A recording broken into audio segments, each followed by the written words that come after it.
Episode 1 की शुरुआत में हम चार्ल्स बून नाम के एक बच्चे को देख पाते हैं। रात का वक्त है और चार्ल्स अपनी खिड़की से बाहर देखता है तो उसके डैड पागलों की तरह एक कब्र खोद रहे होते हैं। तभी उसके डैड घर में भागते हुए आते हैं और चार्ल्स की मॉम उसे रोकने की कोशिश करती है, मगर वो अपनी ही वाइफ को मारते हुए अंदर आता है और चार्ल्स को कब्र में दफनाने के लिए ले जाने लगता है। अब चार्ल्स के डैड उसे फावड़े से मारकर जख्मी कर देते हैं और कब्र के अंदर दफनाने वाले होते हैं कि तभी चार्ल्स की मदर पीछे से आती है और गन से उसको शूट कर देती है। चार्ल्स के डैड मरने से पहले कुछ ब्लड कॉलिंग ब्लड और वर्म्स आ रहे हैं इस तरह की बातें कर रहे होते हैं, जैसे कि वो किसी चीज से बहुत डरे हुए हों। अब हमको 33 साल के बाद का सीन दिखाया जाता है जहाँ पर चार्ल्स बड़ा हो चुका है और एक शिप के ऊपर सेलर है। वो अपनी वाइफ और 3 बच्चों ऑनर, लोआ और टाने के साथ बोट पर ही रहता है। मगर जब उसकी वाइफ मरने वाली होती है तो वो चार्ल्स से कहती है कि बच्चों को एक घर की जरूरत है, इसलिए चार्ल्स अपनी वाइफ के गुजरने के बाद में अपने बच्चों को प्रीचर्स कॉर्नर्स नाम के एक टाउन में ले जाता है, जहाँ पर उसके कजन स्टीफन बून ने मरने से पहले अपना घर चैपलवेट और सॉ मिल्स चार्ल्स के नाम कर दिया था। यहाँ पर एपिसोड में हमको पता चलता है कि बून फैमिली की एक खराब हिस्ट्री है। असल में बून फैमिली को प्रीचर्स कॉर्नर्स के अंदर एक कर्स्ड फैमिली माना जाता है, क्योंकि बून फैमिली में सभी लोग एक वर्म फोबिया नाम की बीमारी का शिकार है। इसकी वजह से लगभग सभी बून्स पागल होकर मर चुके हैं और स्टीफन की बेटी मार्सेला बेसमेंट की सीढ़ियों से गिरकर मारी जा चुकी है। और कुछ साल पहले चैपलवेट हाउस और बून सॉमिल में काम करने वाले कुछ लोगों को एक अजीब सी प्लेग टाइप की बीमारी होने लगी थी और धीरे धीरे ये बीमारी कई और लोगों में फैल गई, जिससे लोग मरने लगे। स्टीफन बून के मरने पर लोगों ने टाउन के अंदर खुशी मनाई क्योंकि वो चैपलवेट का आखिरी बून था। मगर जब लोगों को पता चला कि स्टीफन ने प्रॉपर्टी अपने कजन चार्ल्स के नाम कर दिया है और अब वो इसी टाउन में रहने आ गया है, तो टाउन का डर वापस आ जाता है और वो सब बून से फिर से डरने और लड़ने लगते हैं। आगे हम एपिसोड में देख पाते हैं कि चार्ल्स को चैपलवेट में जगह जगह वर्म्स दिखते हैं और उसे रात के वक्त हमेशा ऐसा लगता है कि घर के अंदर चूहे दौड़ रहे हों, जिसके लिए वो चूहे पकड़ने वाला भी बुलाता है, लेकिन उसे घर के अंदर कोई भी चूहे नहीं मिलते। अब अगले दिन चार्ल्स अपनी फैमिली को टाउन में ले जाता है घुमाने के लिए, मगर वहाँ पर सभी लोग इनको देखकर दूर ही रहना पसंद करते हैं। और इसी दौरान हम सूजन नाम की एक बच्ची को देख पाते हैं जो कि बहुत ज्यादा बीमार है और उसकी इस बीमारी का कारण बून्स को ही माना जा रहा था, जो कि इस टाउन में वापस आ गए थे।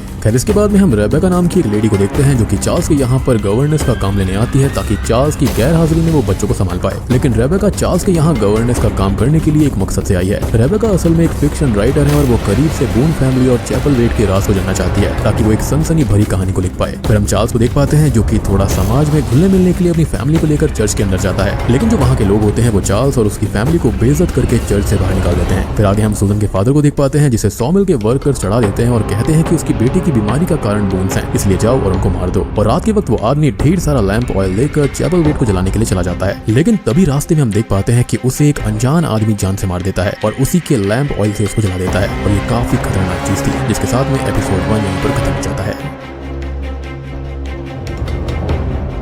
एपिसोड 2 की शुरुआत होती है और हम फेथ नाम की एक लेडी को देख पाते हैं जो कि एक बच्चे को जन्म देती है, लेकिन जब वो बच्चा पैदा होता है तो सभी बेबी बॉय को देखकर शॉक हो जाते हैं क्योंकि ये बच्चा कुपोषित और बिना हाथ और पैर का था और साथ ही साथ इस बच्चे का फादर कौन है ये भी किसको नहीं पता होता और फेथ इस बात को रिवील तक भी नहीं करती। फिर हम चार्ल्स को देखते हैं जो कि अपनी बेटी लोआ को एक डॉक्टर के पास उसके पैरों का चेकअप कराने लेकर आता है। असल में लोआ के एक पैर के अंदर रिकेट्स की बीमारी है, जिस वजह से वो लंगड़ाते हुए चलती है, क्योंकि इस बीमारी के अंदर होता यह है कि जो बोन्स होते हैं वो काफी सॉफ्ट हो जाती हैं, इसकी वजह से प्रॉपर पावर नहीं मिल पाती। लेकिन इस बीमारी का किसी भी डॉक्टर के पास कोई इलाज नहीं है और यहाँ पर भी लोआ को निराशा मिलती है। वो हमेशा अपनी इस कंडीशन की वजह से निराश रहती है और अपने फादर से भी हमेशा कटी रहती है। खैर अब हम रेबेका को देख पाते हैं जो कि बच्चों का एक पब्लिक स्कूल में एडमिशन कराने ले जाती है और वहाँ पर हेडमास्टर को ना चाहते हुए भी बच्चों को दाखिला देना पड़ता है क्योंकि ये उन बच्चों का अधिकार था। मगर हमें आगे स्कूल के अंदर भेदभाव जैसी चीजें बार बार देखने को मिलती रहती हैं जो कि दूसरे बच्चे चार्ल्स के बच्चों के साथ रेगुलरली किया करते हैं और ये बहुत ही ज्यादा अजीब और डिसरेस्पेक्टफुल था। खैर फिर हम चार्ल्स को देख पाते हैं जो कि टाउन के मिनिस्टर के पास में जाता है और उसे मदद मांगते हुए कहता है कि मैं जानता हूँ कि मेरी फैमिली के बुरे इतिहास की वजह से लोग हमको पसंद नहीं कर रहे, लेकिन मुझे एक मौका चाहिए ताकि मैं अपनी फैमिली और इस टाउन के लिए कुछ कर पाऊं। मेरे पास में कुछ बिजनेस प्लान्स है जिससे कि इस टाउन के अंदर एम्प्लॉयमेंट को बढ़ाया जा सकता है। मिनिस्टर अब चार्ल्स की हेल्प करने के लिए राजी हो जाता है और चार्ल्स को एक इनफॉर्मल मीटिंग में बुलाया जाता है जहां पर चार्ल्स यही सब स्पीच देता है, लेकिन वहां के लोगों के ऊपर कोई भी असर नहीं होता और वो चार्ल्स के साथ बिजनेस करने को राजी नहीं होते।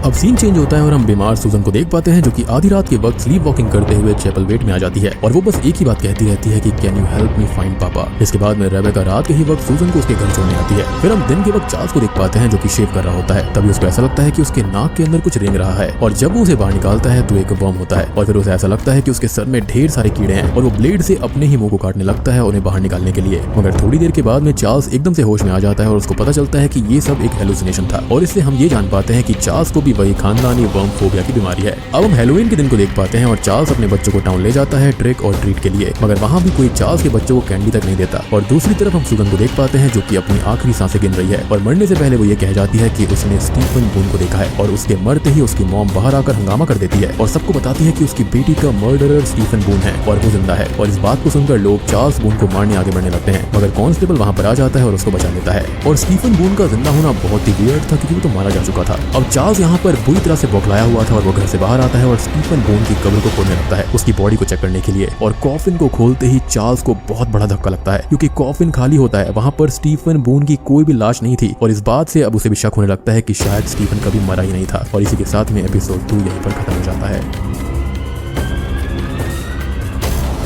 एपिसोड 3 की शुरुआत होती है और हम चार्ल्स को एक बुरे सपने से जागते हुए देख पाते हैं जिसके अंदर वो अपने ही बच्चों को मारकर कब्र में दफना रहा था। और जब उसकी आंख खुलती है तो वो देखता है कि वो स्टीफन की कब्र पर है जो कि खाली है। फिर चार्ल्स मिसेस क्लोरिस के पास में जाता है जो कि कभी चैपल वुड के अंदर बून्स के लिए काम किया करती थी। चार्ल्स क्लोरिस के ऊपर दबाव डालता है ताकि वो सच बताए कि स्टीफन मरा है या फिर नहीं। तभी क्लोरिस बताती है कि स्टीफन ने खुद को फांसी लगाई थी और उसकी बॉडी को क्लोरिस ने खुद देखा था। वो बताती है कि जब स्टीफन की बेटी मार्सेला बेसमेंट की सीढ़ियों से गिरकर मारी गई थी तो वो इस दुख को झेल नहीं पाया और उसने फांसी लगा ली। और स्टीफन के फादर फिलिप भी सदमे को झेल नहीं पाए थे, इसलिए वो खुले समुद्र में जाकर खुद की जान दे देते हैं। लेकिन तभी चार्ल्स उससे पूछता है कि अगर ऐसा है तो स्टीफन की कब्र खाली क्यों है। तो क्लोरिस यहाँ पर थोड़ा सा बातों को घुमाने लगती है और क्लोरिस की डरी हुई शक्ल से हमको पता चलता है कि वो कुछ ना कुछ तो छुपा रही है। और आखिर में वो चार्ल्स को अपने घर से जाने के लिए बोल देती है। खैर अब हम मिनिस्टर को देख पाते हैं जो कि अपने एक्सपायर्ड जुड़वा बच्चों की कब्र पर प्रेयर कर रहा होता है। तभी उसका ससुर सैमुअल उसके पास में आता है और मिनिस्टर के मन में बून्स के लिए जहर घोलने लगता है ताकि वो चार्ल्स की मदद करना बंद कर दे, क्योंकि सैमुअल यहाँ पर अपने ग्रैंड चिल्ड्रन की मौत का कारण बून्स को ही मना करता था, इसलिए वो उनसे बहुत ही ज्यादा नफरत करता है। मगर मिनिस्टर एक नेक दिल का पादरी है, इसलिए वो अपने ससुर की बात को नहीं मानता और वहां से चला जाता है। फिर हम रात के दौरान चार्ल्स को अपने घर में देखते हैं और वो रेबेका से सैमुअल के बारे में बात कर ही रहा होता है कि तभी उसके घर पर कुछ नकाबपोश लोग पत्थर से हमला कर देते हैं और चार्ल्स को जख्मी करके भाग जाते हैं। मगर चार्ल्स उनकी आवाज को पहचान लेते हैं और ये लोग उसकी मिल में काम करने वाले मजदूर होते हैं। चार्ल्स अब अगले दिन अपनी मिल के एक मजदूर एबल के साथ बार में जाता है और उन मजदूरों के लीडर डैनियल को खूब मारता है और कहता है कि वो उसकी फैमिली से दूरी रहे, नहीं तो इसका अंजाम अच्छा नहीं होगा। दूसरी तरफ हम चार्ल्स के बेटे टाने को खलियान में खेलता हुआ देख पाते हैं और तभी वहां पर एक पागल जैसी दिखने वाली लड़की आ जाती है।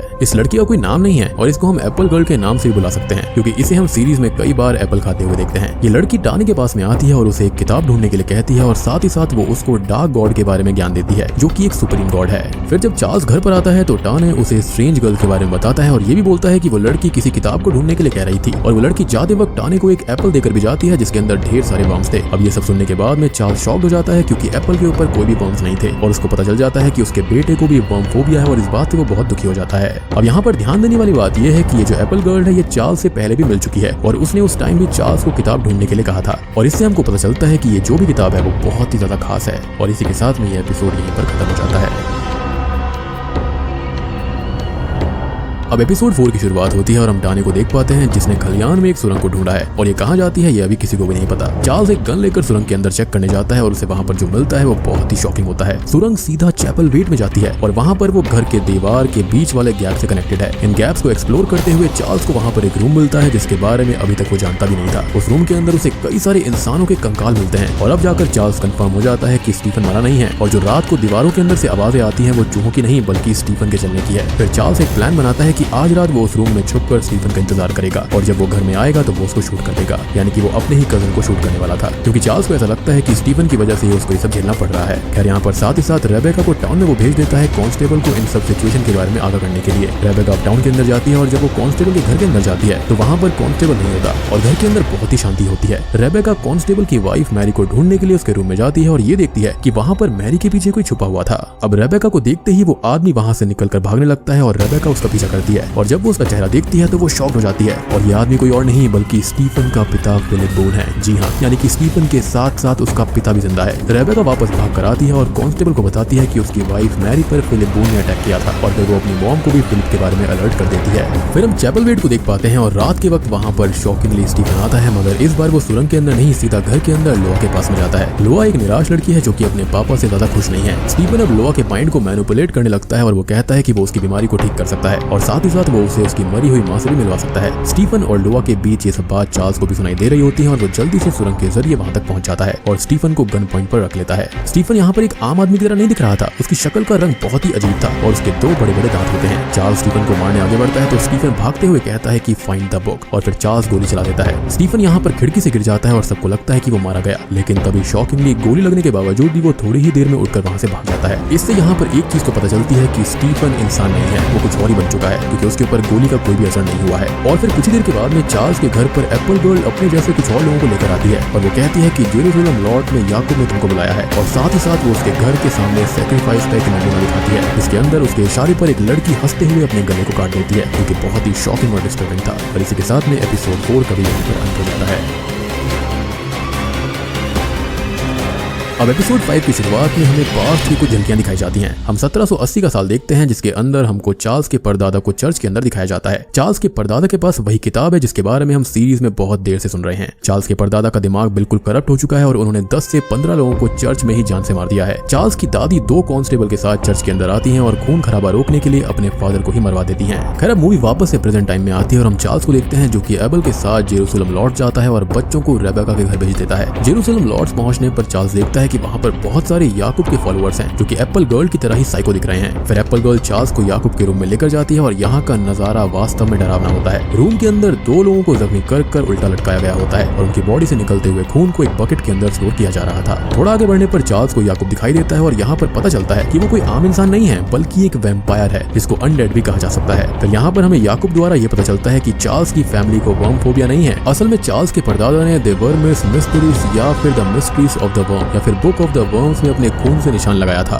या फिर ये कहें द बुक ऑफ वर्म के पन्नों पर खून से अपना नाम लिख दिया था, जिसकी वजह से द बुक ऑफ वर्म हमेशा बून्स को ही अपने पास बुलाती है। और इसलिए पहले एपिसोड में चार्ल्स के फादर साइको होने के बाद ब्लड कॉलिंग ब्लड बार बार कह रहे थे। फिर याकूब बताता है कि उसे वो किताब चाहिए जो कि बून्स ने कुछ साल पहले खो दी है, और याकूब ने ही स्टीफन और फिलिप बून को वैम्पायर बनाया था ताकि वो बुक को ढूंढ सके, मगर वो नाकामयाब रहे क्योंकि बुक मरे हुए बून्स को नहीं बुलाती। इसलिए स्टीफन ने प्रॉपर्टी को चार्ल्स के नाम कर दिया था और ये एक धोखा था, एक प्लान था ताकि इसी बहाने वो प्रीचर्स कॉर्नर रहने आए और फिर वो किताब की आवाज को सुनकर उसे ढूंढ सके। याकूब यहाँ पर इन सभी वैम्पायर्स का हेड है और साथ ही साथ वो ये बताता है कि ये किताब अंधेरी दुनिया के गॉड तक जाने की चाबी है, इसको द वर्म ही कहा जाता है, और वो इस किताब को पाकर दुनिया को अंधेरे में डुबाना चाहता है। इसके बाद इस दुनिया पर बस वैम्पायर्स का राज होगा। ये सब जानने के बाद में चार्ल्स उस किताब को ढूंढ कर लाने के लिए मना कर देता है और तब याकूब चार्ल्स और उसकी फैमिली को मारने की धमकी देता है और इसके लिए वो अपनी ताकत का एक छोटा सा नमूना भी दिखाता है। फिर याकूब कहता है कि अगर तुम बिना गद्दारी किए वो बुक मुझे लाकर दे दोगे तो मैं तुम्हें और तुम्हारी फैमिली को इस कर्ज से हमेशा के लिए आजाद कर दूंगा, यानी कि ये किताब तुमको कभी भी नहीं बुलाएगी, और वो उनकी जान भी बख्श देगा। और फिर ना चाहते हुए भी चार्ल्स को उसकी बात माननी पड़ती है क्योंकि उसके लिए उसकी फैमिली सबसे पहले थी। दूसरी तरफ हम देखते हैं कि लोआ रेबेका के घर से रात में भाग जाती है और वापस से चैपल वेट में आ जाती है स्टीफन से मिलने के लिए, क्योंकि आखिरी नाइट स्टीफन ने लोआ के माइंड को पूरी तरह से करप्ट और मैनिपुलेट कर दिया था और अब लोआ अपनी बीमारी से आजादी पाने के लालच में वही करती है जो कि स्टीफन कहता है, और एंड में स्टीफन लोआ के खून को चूस कर उसको मार डालता है। अब चार्ल्स जब जेरूसलम लॉर्ड से वापस आ रहा होता है तो उसे लोआ की डेड बॉडी सड़क पर पड़ी हुई मिलती है, जिसको देखने के बाद चार्ल्स पूरी तरह से टूट जाता है और इसी के साथ में एपिसोड 5 का यहीं पर अंत हो जाता है। तो दोस्तों ये थी चैपल वेट सीरीज के पहले 5 एपिसोड की कहानी जो कि स्टीफन किंग के द्वारा लिखी गई एक शॉर्ट स्टोरी जेरूसलम लॉर्ड से इंस्पायर्ड है। एंड ट्रस्ट मी, आगे आने वाले 5 एपिसोड काफी खतरनाक होने वाले हैं, काफी सारे असली पत्ते खुलेंगे जो कि आपको देखने में काफी मजा आने वाला है। बाकी सारी डिटेल्स मैं आपको आने वाले 5 एपिसोड्स में यानी कि इस सीरीज के पार्ट 2 में देने वाला हूँ, तो जल्दी से जल्दी चैनल को सब्सक्राइब कर लीजिए और कमेंट सेक्शन में लिख दीजिए चैपल वेट पार्ट 2। बेल आइकन को भी प्रेस कर देना ताकि आपको नोटिफिकेशन जल्दी से जल्दी मिल जाएगी और वो वाली वीडियो भी जल्दी ही आ जाएगी, ज्यादा टाइम नहीं लगेगा। तो उम्मीद करता हूँ कि आपको पहले 5 एपिसोड्स पसंद आए होंगे। पसंद आए हैं तो वीडियो को लाइक कर देना, चैनल के ऊपर नए हैं तो सब्सक्राइब कर लीजिए। तो मैं आप सबको मिलता हूँ अगली वीडियो के साथ में, तब तक के लिए।